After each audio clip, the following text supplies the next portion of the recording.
इतर कवितेत ही मुभा नाहीये, स्टार्ट टू फिनिश एकच विषय, गझलमध्ये प्रत्येक शरत वेगळा विषय आणि यासाठी प्रत्येक शरत वेगळा विषय आणायचा म्हणजे तुमचा पण आवाज तेवढा पाहिजे. एवढं सोपं नाही, म्हणजे तुम्ही तेवढं जग पाहिलेलं असलं पाहिजे, अनुभवलेलं असलं पाहिजे. आणि मग अहमद फराज यांचा जो शेर आहे खूप गाजलेला की अब के हम बिछड़े तो शायद कभी ख्वाबों में मिले, जिस तरह सूखे हुए फूल किताबों में मिले. पण मला पुढचं सांगायचं आहे त्याच्यात की गमे दुनिया भी गमे यार में शामिल कर.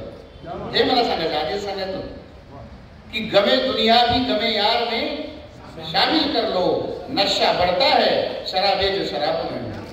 तर हे जे याला भट साहेबांनी माझ्या प्रस्तावनेत ते लिहिलेलं आहे की ते म्हणजे हा कॉकटेलचं शेर आहे, त्यांचा शब्द आहे तसं माझ्या पुस्तकात. ते म्हणजे हा कॉकटेल शेर आहे. तर त्यांनी पुढे लिहिलंय हे कॉकटेल तुम्हाला भानावर आणणार कॉकटेल, बेभान ठेवलं. तर हे कॉकटेल आहे, हे तुमच्या प्रत्येकाच्या गझलमध्ये आलं पाहिजे असं मला स्वतःला वाटतं.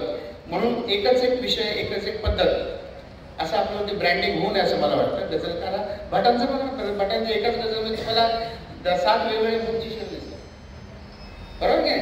तर ही व्यापकता सगळ्यांमध्ये यावी असं मला स्वतःला वाटतं. आणि अशा प्रकारे या एल्गार संमेलनाच्या आयोजनाबद्दल मी आयोजकांचं खरंच म्हणजे किती कौतुक करतं. थोडंसं इतकं छोटं गाव आहे, कसं आहे फार मोठं नाही, एवढं भव्य आयोजन तुम्ही केलेलं आहे आणि प्रतिसाद पण खूप उत्तम आहे. त्यामुळे त्याला हॉल सुद्धा बदलायला लागला.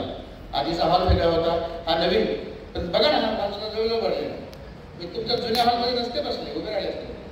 तर त्यामुळे त्यांनी एवढं त्यांचं कल्पकता आहे की त्याच्या लक्षात आलं की लोक जास्त येतील आपले सगळं गोंधळ कार्यक्रमाचा. तेव्हा मला स्वतःला असं वाटतं की ही जी आंबे जोगाईकर जे सगळे आहेत, ते मागाशी मी तुम्हाला म्हटलं की ते महाराष्ट्राची मराठवाड्याची कल्चरल कॅपिटल किंवा सांस्कृतिक राजधानी असलेली ओळख आहे.